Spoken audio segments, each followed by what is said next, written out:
Good, well, welcome back. So now we're going to talk about Old Mountain Remedies again, but we're going to talk about how to prepare.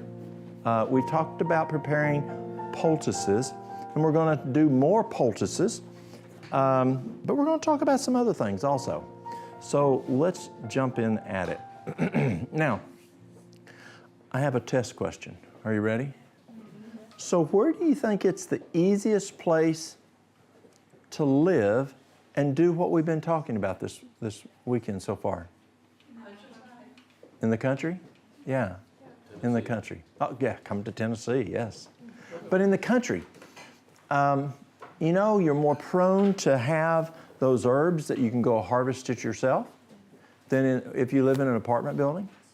Country living is huge, it really is. Okay, so let's take a look. Let's start with the Cabbage Poultice. Who's made a Cabbage Poultice? We talked about it before, about using the red one, not to do the red.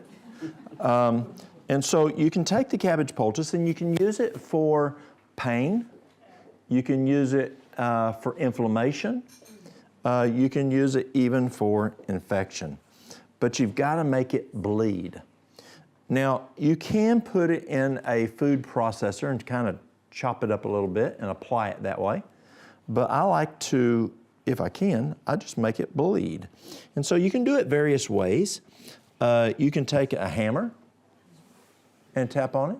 You can take the butt of a knife and do it. Take a rolling pin. You just want to fracture it a little bit to where it bleeds. You can take it.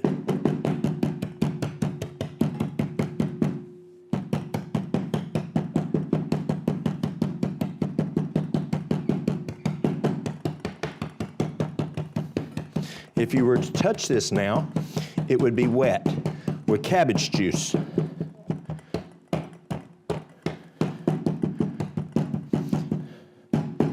The person who taught me this was a physician, and he would use it, say, if a person broke their arm or had some major pain, they could use it. And then you just apply it to the affected area. You could even put it on arthritis. You can put it on there. And then you could put some cellophane and wrap around it, or something to wrap around it, and you have a Cabbage Poultice. You talked about using it for the breast, for issues there. So yes, so you can use it for various things. Okay, so that's a Cabbage Poultice. Yes? It's an easy thing if you're in another country or if you are trying to do medical missionary work. I found in Venezuela, we'd go out in the community and people have a cabbage in their home. So if they're talking about pain, you can easily do it right there with them. And, you know, do you have a cabbage? And we can, often you'll see it. They don't have refrigeration sometimes, and they have it right out on the counter. Mm-hmm. And you can bake it, and it's a blessing, and we pray for that, and it's healing. So it's an easy thing to keep in your memory to use practically. Absolutely. Very easy. And most folks have access to cabbage. A lot of places do. Okay, let's make a Cayenne Poultice. Now, cayenne is very powerful. And normally, you don't use paper towel. Oop, that didn't look too good. But what you usually will take and use a piece of cloth.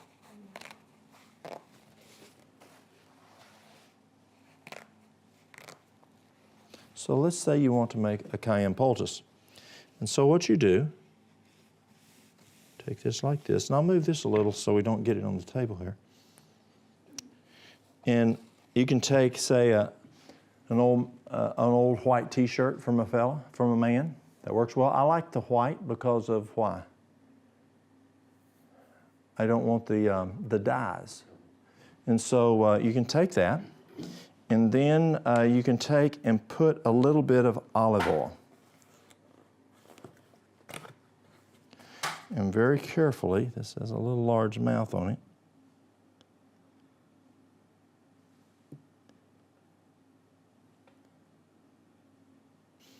You're putting a little bit of olive oil on the piece of material.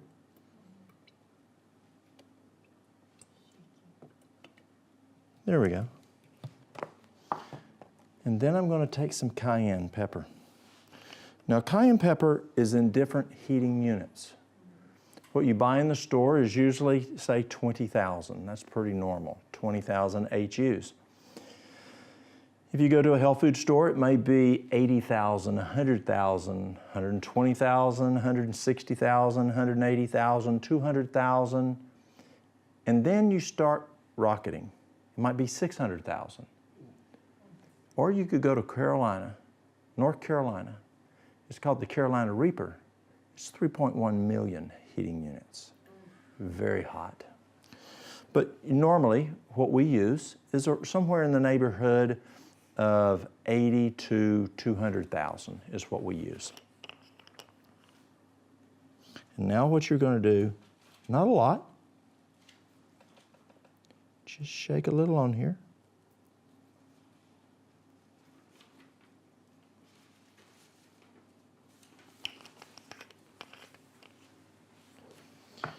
And you can apply that, let's say, to the bottom of the feet.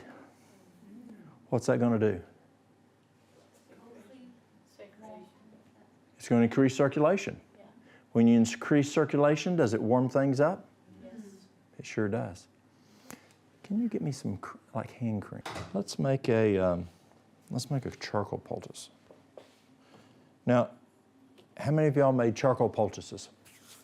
Charcoal poultice is a great tool. The first time I ever had a charcoal poultice put on me, I was still working in regular health care. Mary Lou started flirting with this stuff before I did. We just didn't do that stuff in regular health care, you know?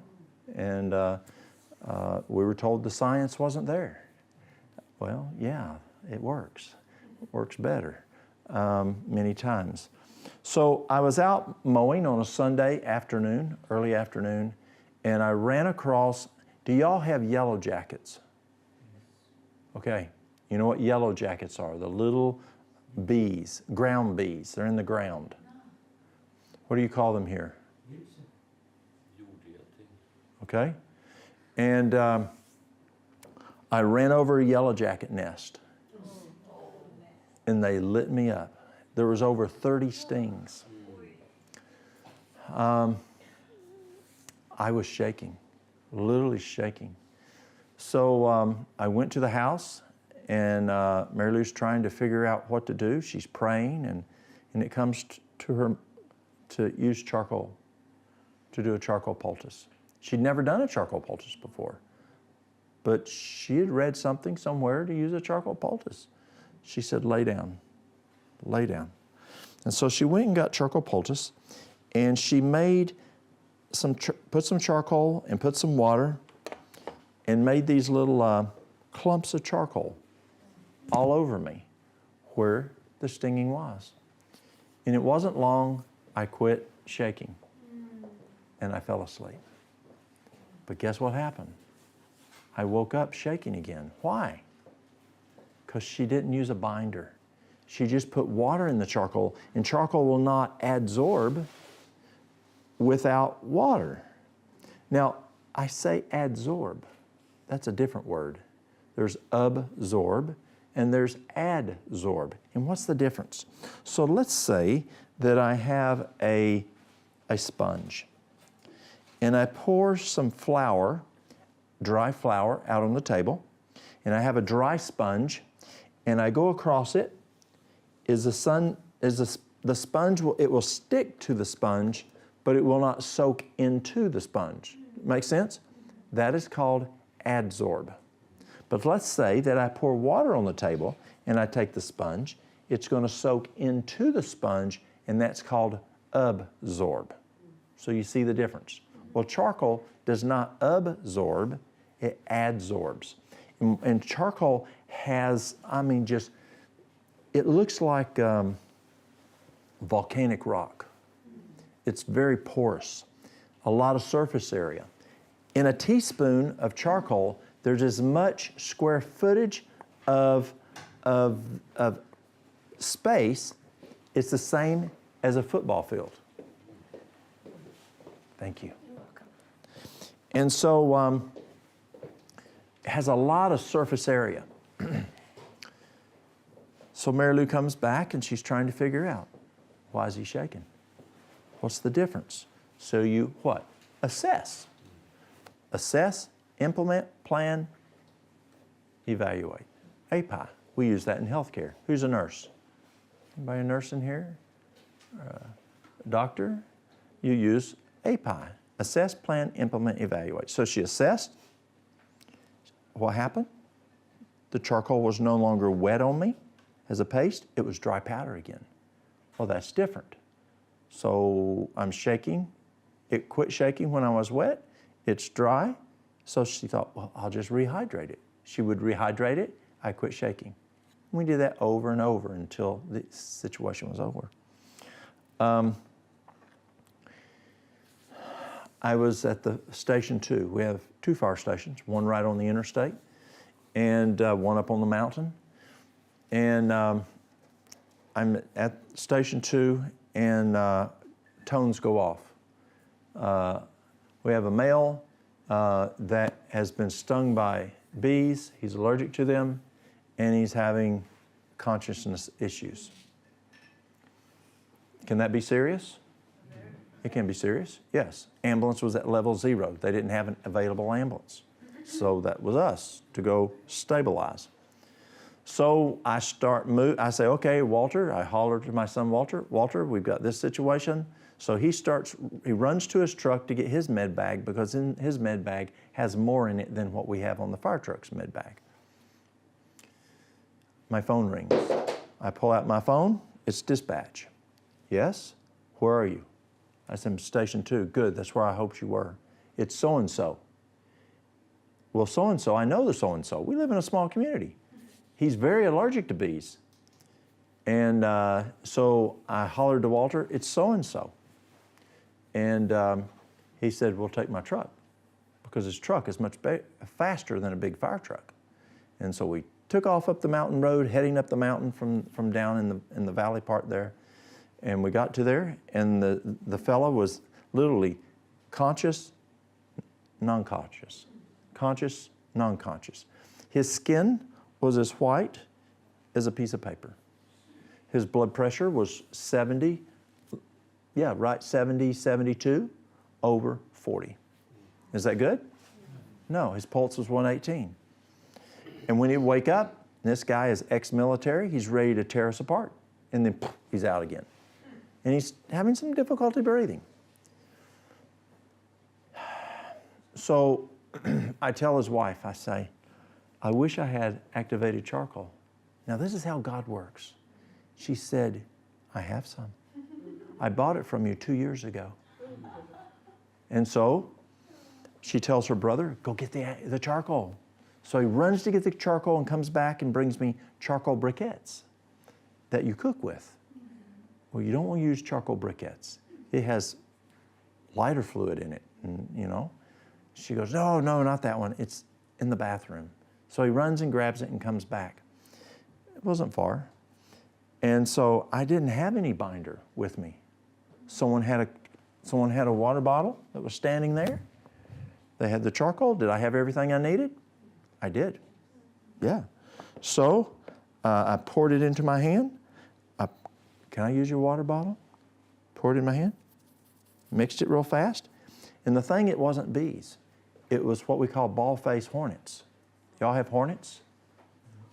Which is even worse. It's that white-faced hornet. Even more of an issue. So it was on his wrist and it was on his leg. And I put it on there. And I'd say right at 2 minutes, his color starts coming back. Walter's on his vitals like an old hound dog. Y'all know what a hound dog is? No. A hound dog is a dog that hunts bear and coon and possum, mostly bear and coon, or pigs. They might hunt pigs, wild boar.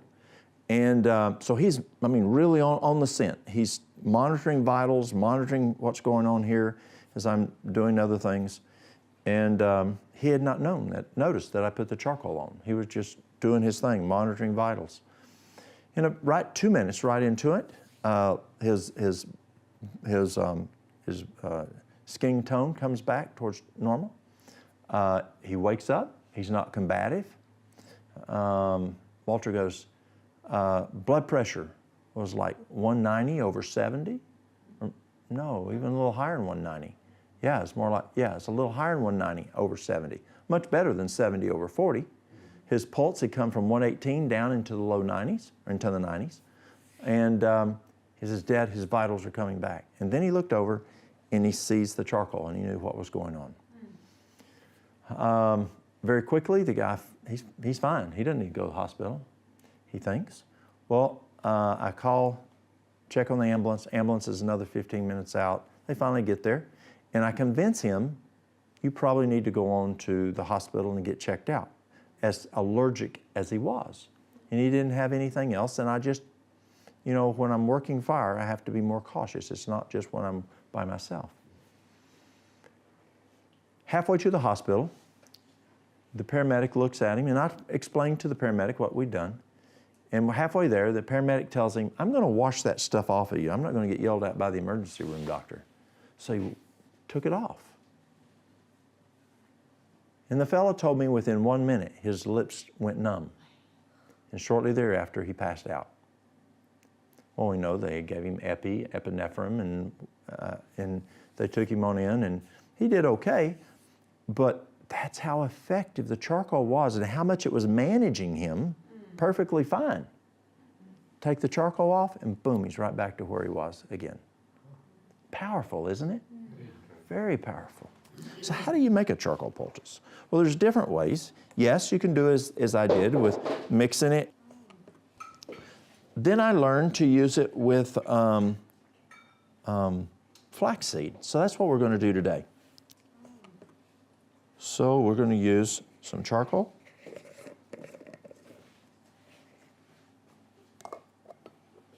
Charcoal stains.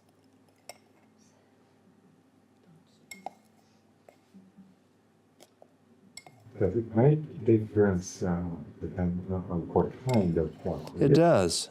It does. They tell us the best charcoal is coconut hulls. Yeah. But different woods, different charcoals have different size. But I found charcoal just works good. And yes, you may have a little bit better benefit, but I've had good charcoal, I've had bad charcoal, and they both work good. So I'm going to do 1 part of the charcoal, and then I'm going to do some flaxseed. And people do different parts, but I'm going to do ground flaxseed. Doesn't have to be immediately ground. Like, I'm going to do a little less than 1 part. But flaxseed, if you're taking flaxseed internally and you're wanting to get the omega-3s, if you're wanting to get the tryptophan, you want to grind it and eat it within 15 minutes of grinding it. But for like this, if you're just after fiber, if you're after, just this binder, it doesn't have to be. Now, we're going to mix it. You want to tell them what we would do if we were doing psyllium? Yes. Okay. So, while I'm mixing this, I mentioned I make a lot of charcoal poultices for people. I'm bad to get my face black. So I had this guy from Switzerland, and he came and they used psyllium instead of charcoal, and it works great. This is a little more messy, but psyllium is a little more expensive, and we're just going to do the old way here today. But I'll do 1 part charcoal, 1 part psyllium, and then I'll do between 5, 5.5, or 6 parts water, depending on the specific psyllium, just how it's ground in the psyllium. Some psylliums do better at 5, some at 5.5, and some at 6 parts water. And you'll find out which one gives the best consistency. It's either too dry, it's too wet, or it's just right. It's anywhere in between there. The psyllium is real good for holding it together, holding the moisture, but it doesn't come apart as much. It's more like silly putty, and it just sticks more. Charcoal also has a challenge of tattooing, and so you don't want to tattoo the person with an open wound.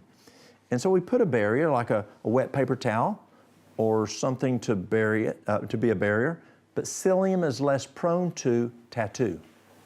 And so it's just a great tool. Some people do 2 parts charcoal, 1 part psyllium, but I agree with this fellow from Switzerland. 1 part water, 1 part does the best. Now it has to be psyllium powder, not psyllium whole. Now psyllium whole is not whole, it's ground. It looks like flaxseed almost, but it's not fine powder. You want the fine powder. So let's look here, see how it looks. I think I'm going to put a little more of the flaxseed in there. I think I should have gone on with the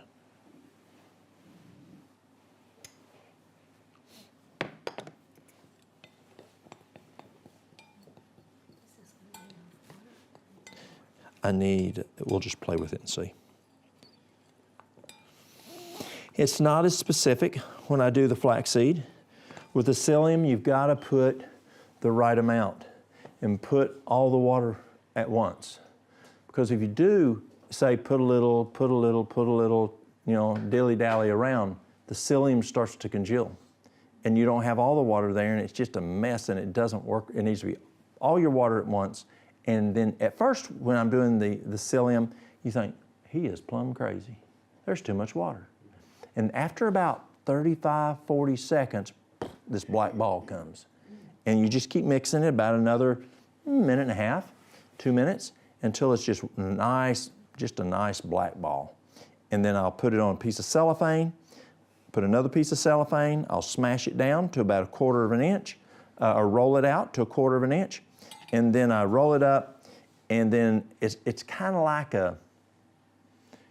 you ever made cookies? You ever made biscuits? You made biscuits? Y'all eat biscuits over here? Not the English biscuit, this little cookie, but biscuits, like biscuits and gravy. They don't do that here? Okay, we'll say cookies. Y'all know what cookies are. And so you roll it out, and then you take just the amount that you need. Let's say it's an eye infection. So cut you a piece that's the right size and put it on the eye. And then the other part, you just roll it back up, and it's got the cellophane, the plastic wrap, and then you put it in the refrigerator. It will last in the refrigerator for 5 to 7 days. Have you ever eaten bread that you made that was homemade bread and something happened, you just didn't get it eaten all fast enough and it starts to mold? Because it doesn't have preservatives. Well, the psyllium is what starts to mold. And so you can't allow it too long in the refrigerator or it will start to mold. If you have too much, just cut what you need, put it in the refrigerator. The other, put it in a Ziploc baggie, stick it in the freezer, and it will last for years. And it works well. My daughter, Ashley, we were out working in the yard one day. She was young, probably, she was probably 8, 10 years old. And probably more towards 8 years old. And she came to me and she said, "Dad, look at my leg." And she had this nasty wound on her calf. And it was probably almost as big as my thumb. Nasty, necrotic looking, and the calf was hard, and it was red, and it was hot, and it just looked nasty. So I took her, and I was still working in regular health care. We just starting to play with this kind of stuff. So I took her to my neighbor, an old retired physician, and I said, "Doc Mundy, what do you think this is?" He wouldn't tell me. He just said, "Virginia," his wife, "get me a charcoal poultice." She went to the freezer, pulled out a charcoal poultice that was already made, and she made hers with flaxseed. It was already ready. Pulled it out of the freezer, stuck it in the microwave. This is the only thing microwaves are good for in hydrotherapy. Not good for putting your food in. You're not eating the charcoal poultice. And so it warmed it up. Now be careful with the psyllium because it can hold the heat a lot longer. And don't make it too hot. You can burn your patient. And so he put it on there, And he said, he had a prayer, and he said, come back tomorrow night. Kind of like take 2 aspirins and come back tomorrow. Well, he said, go home, come back tomorrow night when you get off work. So I got off work, a decent hour, came back and brought him. He wouldn't tell me what it was. And so I brought her back over there, and we took the charcoal poultice off. There was no redness, no hardness, no heat. The wound looked so much better. And I said, okay, Doc Mundy, what was it? He said, it's just a brown recluse. Do you have brown recluses here? A brown recluse spider, when it bites you, literally it can start eating and eating and eating, and you have to go in there and cut that area out with it surgically. Didn't happen.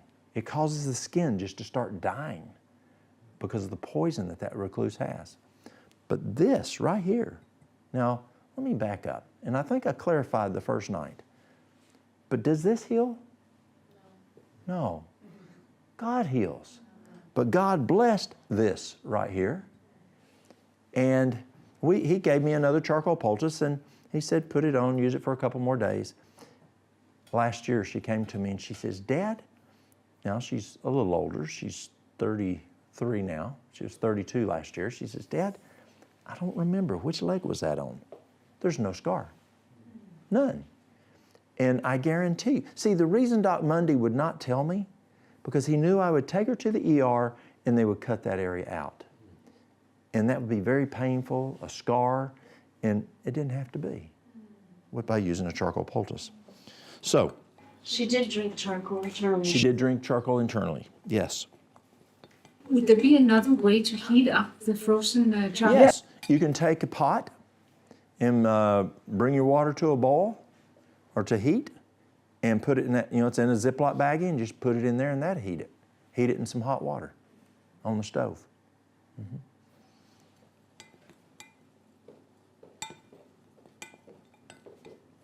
I'm going to use a little more.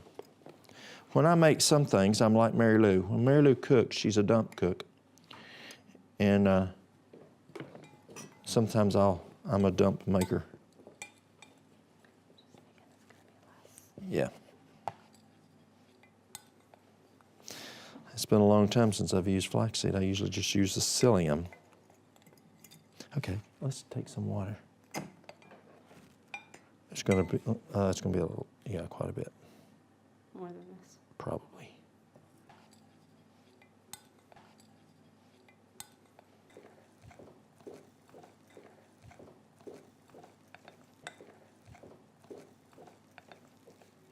Now, as you can see here, it's a little dry. We need to add more. And the nice thing, though, about using the flaxseed is you can keep adding and it won't be a problem. Or if I get it too wet, I can just add some more psyllium or some charcoal. But with the flaxseed, I can't do that as well. Okay, I think we're good. Is that good? Mm-hmm.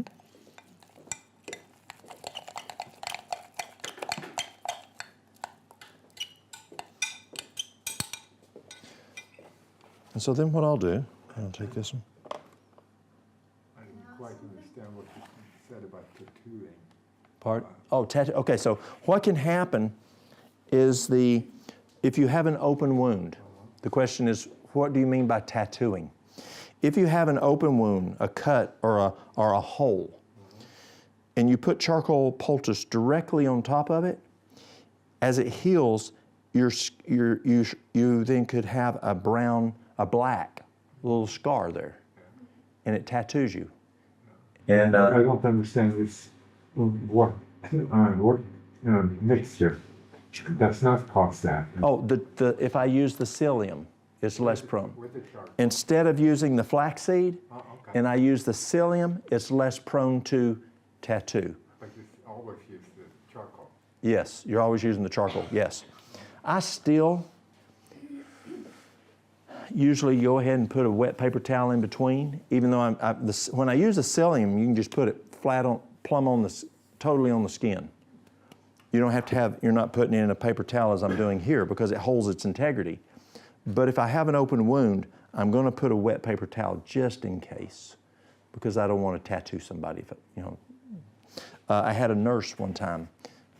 She was Colombian, and she showed me. She had right here. She had a black spot, pretty decent sized black spot, and she said that's because my dad put a charcoal poultice on me when I was a young girl, and he didn't put a barrier towel, and he used the charcoal and the flaxseed. And I'd heard that, but never had seen it. And so what we're going to do? Is that the kind of paper towel we can You use? just a plain paper towel, yes, sir. And in Venezuela, when we were down in Venezuela, they don't have paper towels. They don't have much toilet paper neither. And so we would use cut up sheets, and they'd wash them and use them over and over and over again. Yeah, they just don't have the resources.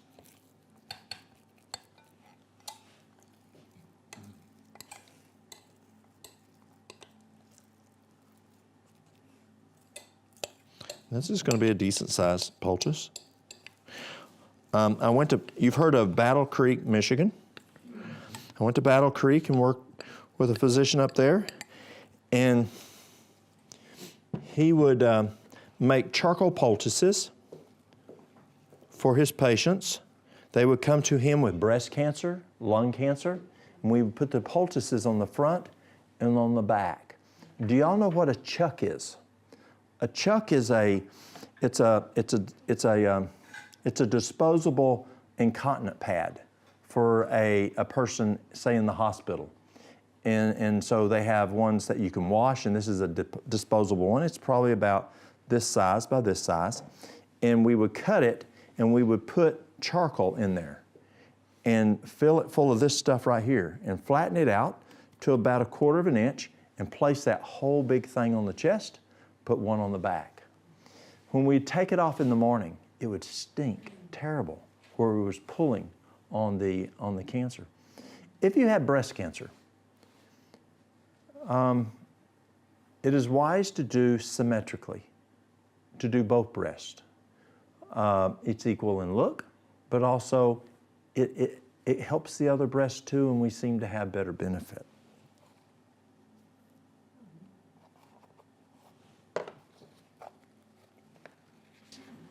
Can I ask something? Yes. Have I understood it right that maybe a metal spoon is not the best to use for charcoal? Or I've heard that, but I've used it for years, and I haven't had a problem. Yeah, I've had people tell me I shouldn't use a metal spoon for herbs. So, I don't know. I've just used it for years, and it's worked very well, both in cancer and for different things. And so what you can do is you can tape and tape it a little bit, and then you can take a little water and sprinkle a little water on the paper towel so that it's wet. I don't have any. Here we go.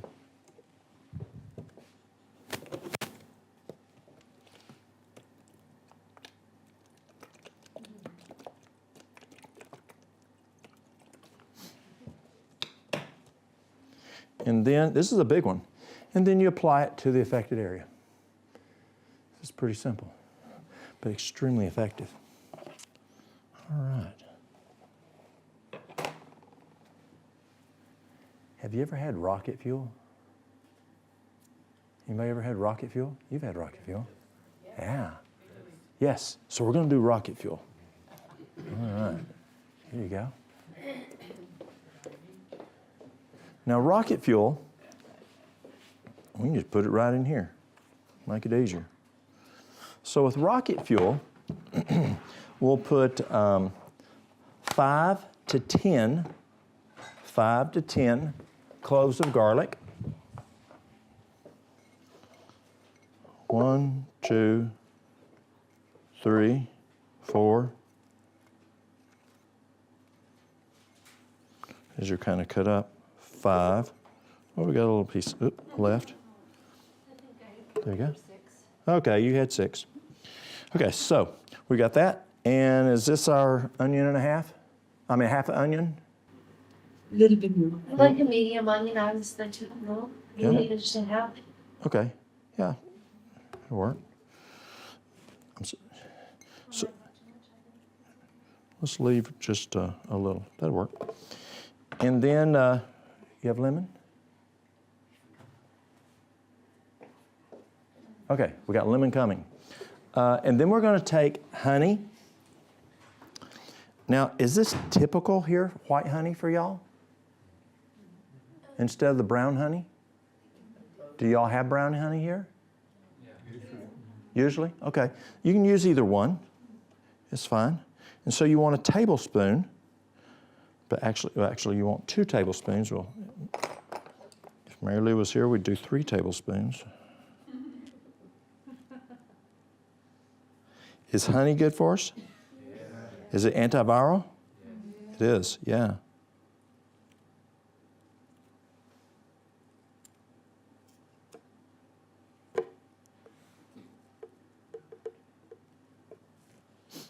One. Honey?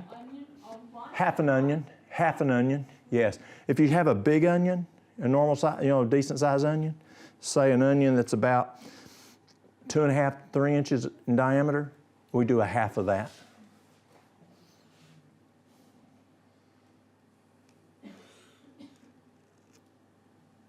Okay. Your choice. 2 or 3?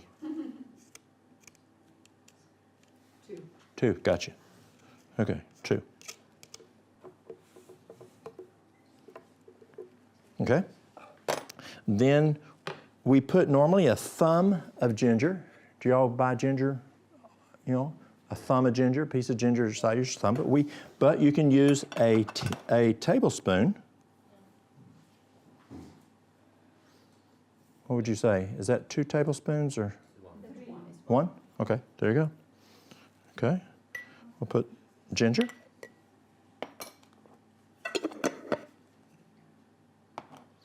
Okay, cayenne pepper. You can put between 1/8 of a teaspoon and 1/2 of a teaspoon. The first time I ever had it,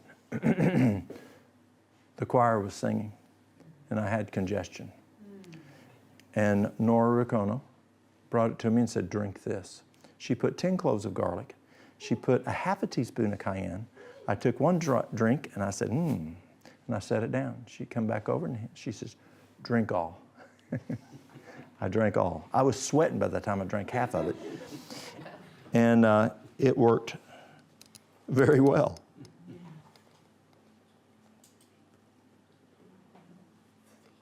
What was your HUs on this? 20? Okay. Well, not sure. Okay. It's quite low. Quite low? Okay, we won't do 1/2 teaspoon.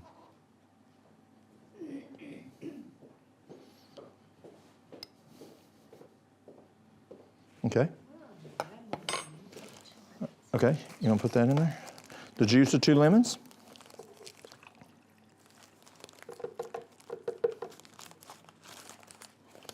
We normally put elderberry extract. We're just gonna put some elderberries in here with you.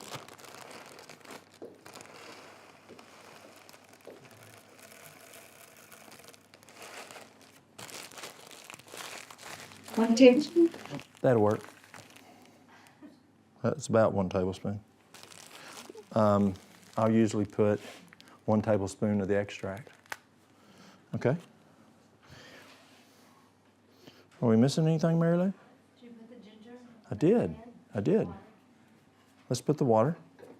Now you're gonna have to show me how to run this thing. So I like putting enough to where I cover it. Okay, do you know where the mark is for the core? Oh, here it is, right here. Okay, so we'll put the top on it. Was it elderberry? Elderberry, yes. About a tablespoon.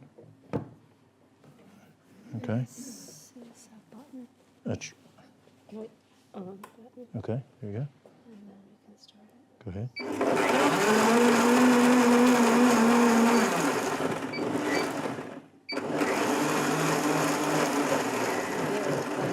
Okay. And then we're going to net 1 quart. So I'll tell you when to stop. Did you put 3 tablespoons on me? There you go. You want to push the button? Yep.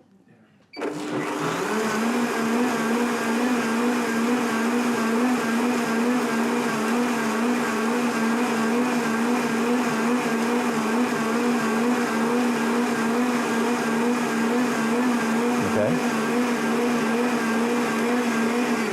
Got a little cup to check it. How hot is the water? Pardon? How hot is the water? Just warm. Just warm water. It looks a little warm there, but we'll let Has it to cool be down. hot water or can be cold water? You want it warm. It just, you want to calm, you're sick, and you want to kind of calm down. It's kind of calming. In China, they use this to protect the family from COVID. If they had COVID, they would use it. We used it for COVID. How much water did you have? You net 1 quart. So you put all your ingredients and then pour enough water to net, y'all know net. Yeah, to 1 liter. You want a total of everything 1 liter. Is it blended good? No. Blended a little more? Yeah, you want to put it on plum high. I'm not sure if I know which one's plum high. Can you show us which one goes totally high?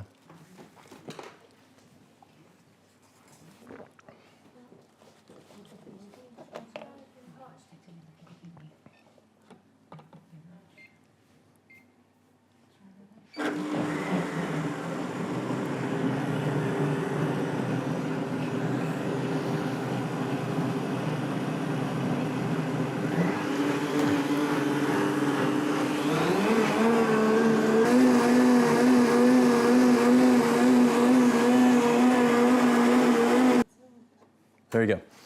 We'll do this during the break. Who has done a castor oil pack? 1, 2. Castor oil is amazing. It's amazing. When I was a kid, they made us drink it. Did y'all ever drink this? Yes, I done it. For what? Vitamin D. Constipation. Yes. It'll clean you right out. Yeah. But it's better, it's not as good for that. But there's other things I'd rather use than that. One, because they taste better. But you can use a castor oil pack, or it's a poultice. Now, what did you use it for? Cancer. Cancer? Okay. For healing bones. Bones? A burn? Boils. Oh, boils. Yes, very good for boils, yes. Pardon? Scars. The liver? Scars? Excellent for scars. External and internal. The cool thing about castor oil is it will transdermally go into the body, down to the organ that you're after. So this is, I don't have any in this one, but we did have a bottle to show you. And so what you do is you take you can take flannel, you can take, again, a white t-shirt, you don't want the color, and fold it over multiple times, and then you just saturate it, not when it's dripping, but saturate it with castor oil. Let's say a lady has breast cancer. It's excellent for breast cancer, but remember, you're going to do it symmetrical. You're going to apply it to both breasts. You're going to have 2 of them. Let's say that they have said adhesions. Let's say they've had a bowel resection and they're having some issues where it was, they had some resectioning due to, let's say it was diverticulitis. And they cut that section out and pulled it together and sutured it, and they're having adhesions issues. Apply it to the affected area. And then you can put some saran wrap on top of it. Why are we putting saran wrap on top of it? It's very messy. Yes, keep it in place, and it's very messy. You don't want to ruin your clothes. And you can then put it over it, and then it works best when it's what? Warm. Yes. So you can put a heating pad on it, or you can warm the castor oil up first and pour it on there warm. But it works best if you have a heating pad. But if you're out working on the farm or whatever, you can't do that. So what you can warm, it's just warm as a vasodilator, and it's going to open the skin better to be transdermal. And you apply it over the affected area. We use it for fibroid cyst. We use it for ovarian cysts. Any kind of a cyst issue, we'll use it for that. Tumors, we use it for tumors. You can put it in the eye. Shingles. Yeah, you can put it, yes, put it in the hair. Yes. So, yeah, get your color back. There you go. Let's say that you have shingles. Who's ever had shingles? You know anybody with shingles? Oh, what's the word for shingles?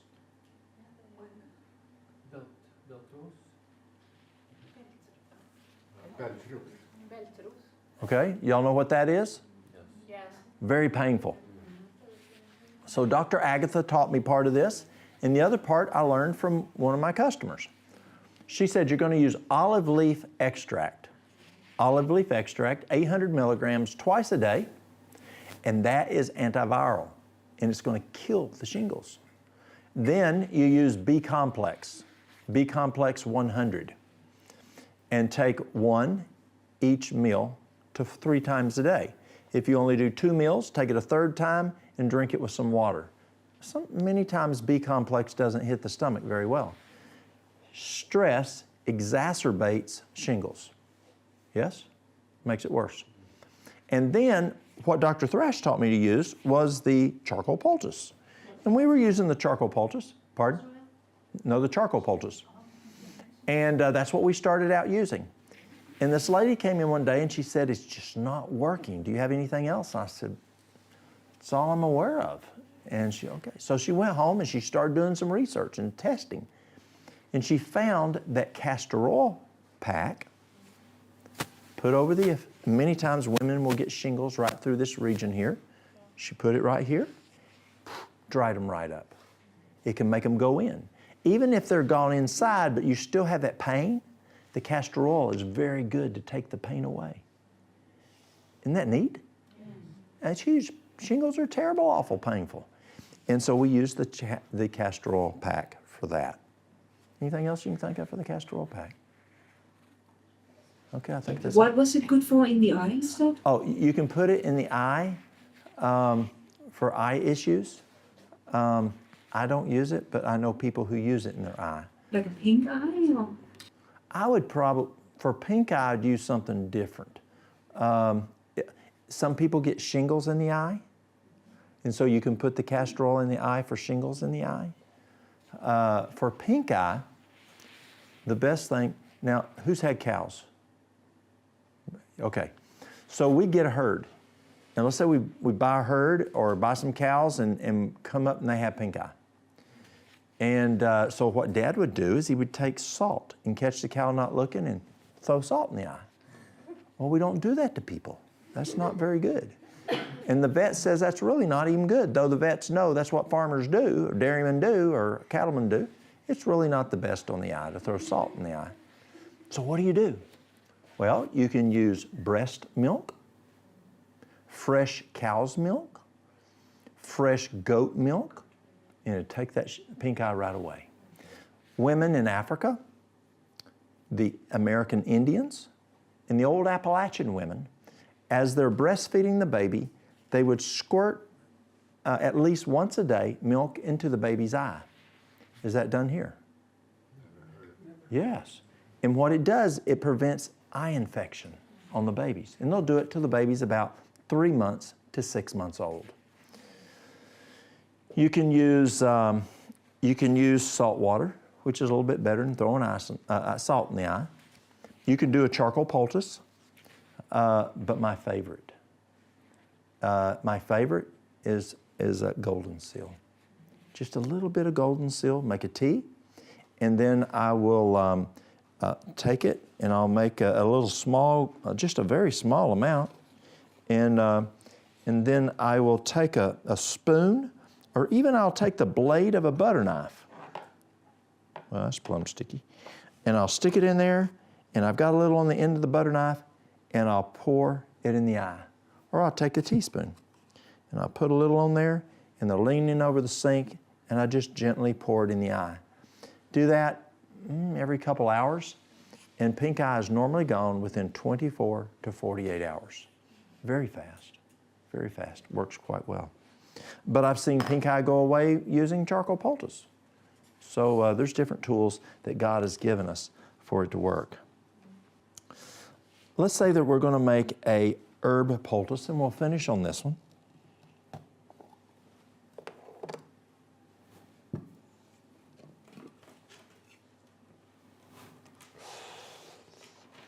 This could get...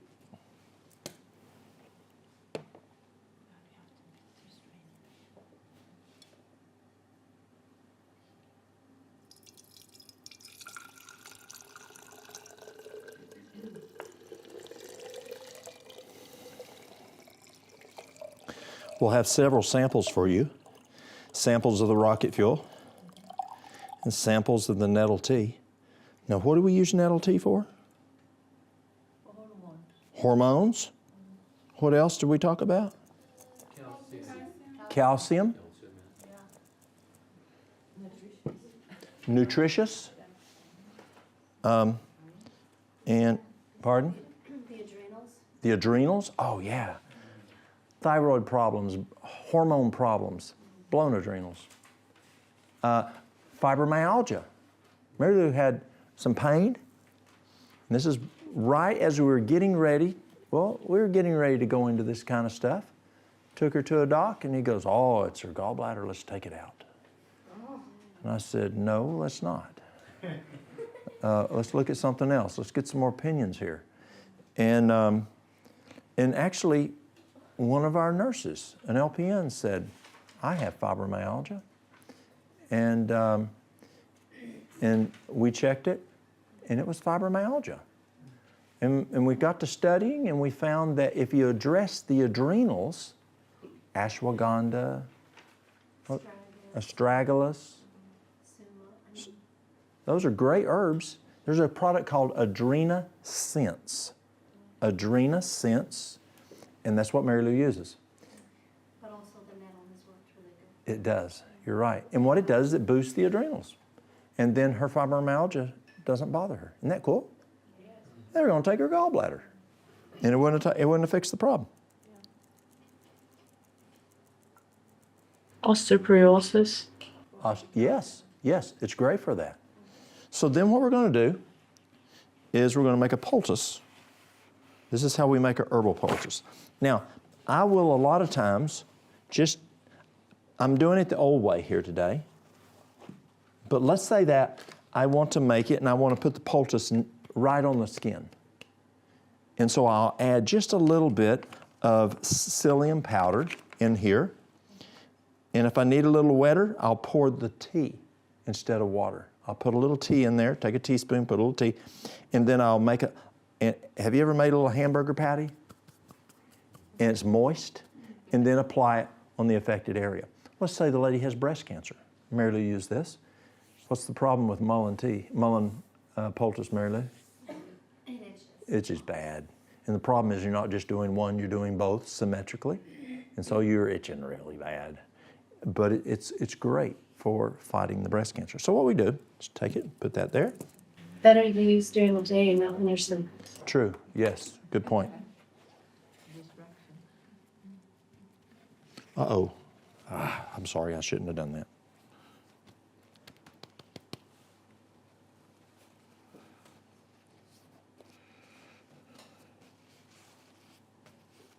Okay, there's your herb poultice.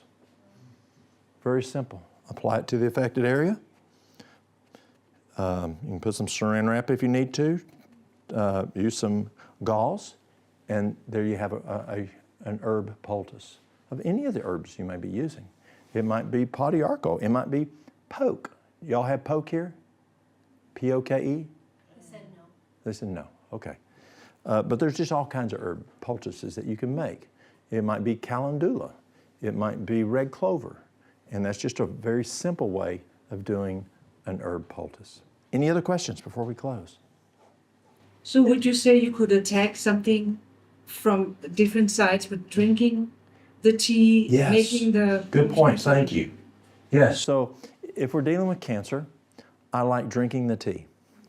Podiarco, chaparral, burdock root, red clover. If it's a estrogen type, be cautious. Prostate, breast cancer, you might not want to. Some people say it's fine, some people say it's not, so I'm cautious. Calendula, those are herbal teas. And so we have them drink those. But then we'll do the enemas, herbal enemas. The same tea, we just make double batch and do a retention enema. We'll close with this. Interesting thing to close with, enemas. So who's ever done an enema? Okay, so today we don't see enemas used in American healthcare. Why do you think? It's messy. They just don't want to mess with that stuff. But enemas are very effective. They really are. And so you want to do a retention enema. Now, a retention enema is a little different than just do an enema and hopefully things run right out. You want to go in there and absorb. And so what you do is you lay on the floor, put a pillow under your buttocks, and then you put your feet up on the wall. And you can either do it on the floor in the bathtub, and you insert the enema, but this is the key. See, things are supposed to go one direction, and the colon knows that. Peristalsis moves that way, this way. It don't move this way. And so sometimes the colon goes, wait a minute, it's the wrong direction. And it says no, and it pushes it out real fast. You want a retention enema. So here's the key. You know that little clicker thing on there that you click on it? This is how you know to. So what you do is you click it on, and your eyes start getting big. Turn it off. Settle down. Your eyes will calm down. I'm serious. Your eyes, I've watched it in people we've done enemas on. I've done it myself. And then calm down, click it on again. Click it off. And you just keep doing that. You don't let them get to the point that it's like, oh boy, and you stop. You can retain it. You can also then, you want it to not just be up the descending, you can do it and then you can turn over on the side and then it can gravity. It's plumbing. That's all you're dealing with is plumbing. And so now gravity helps it to come over here across the transverse down this direction. And then you can hopefully get it down into the ascending. And so that's how you do a retention enema. Sometimes you have to train your colon. You do one that way and it works fair. Wait a few minutes, do a second one. And you train your colon. It's okay, guys, we can go this direction. You've never done it before, you don't know, and train it to go the other direction. And it works well. But retention enemas can be beneficial. Yes? So how many minutes are you talking about? Hold it for about 20 minutes if you can. I am not a big enema person, don't get me wrong. I use enemas specifically. Constipation. If it's like, let's say we have more of an impaction that we need to soften up, you can put soap sud oil enema, like the old Fleet's enemas. But Fleet's enemas are just little. It's not much at all. You want the bag enema. You get a lot more volume. You can use it for cancer if a person has pain. It's excellent for pain. Using what's called the coffee enema. Now, I'm not a coffee supporter, but if you have a person that is dying with bone cancer and they have the option of morphine, where they're out of it, or they do a coffee enema, I'm choosing the coffee enema. I just had a phone call from when we were on break from a buddy of mine, Dr. Kobos, and he said to tell y'all hello. And Franklin Kobos, did you know Franklin? Great guy. He's an anesthesiologist. And he left emergency room care because he read that doing drugs isn't good. So he went to anesthesia because you probably need to have some anesthesia if you have a compound fracture. You know, you don't want to do what they did in the Civil War and use a ball-peen hammer and knock you out. Now you have a subdural hematoma. And so so anyway, Franklin's grandmother had cancer, very painful cancer, and she was having problems of being there to be with the family in those last bit. So Franklin learned about using a coffee enema. Don't use decaf, just plain coffee. Use that coffee enema, and the grandmother's pain was manageable. Better than the morphine, better than with morphine. And then she was alert and died alert talking with her family. That's a whole different issue because, one, I don't like coffee, but the other is you don't want to do a lot of enemas because there's people who just do enemas and enemas and enemas, and you train the colon that you need to have an enema to have proper peristalsis. And people then learn to depend on an enema to have a bowel movement. You don't want to get to that. Okay, well, our time's over. We're going to take a break. We'll be back right shortly to conclude this evening.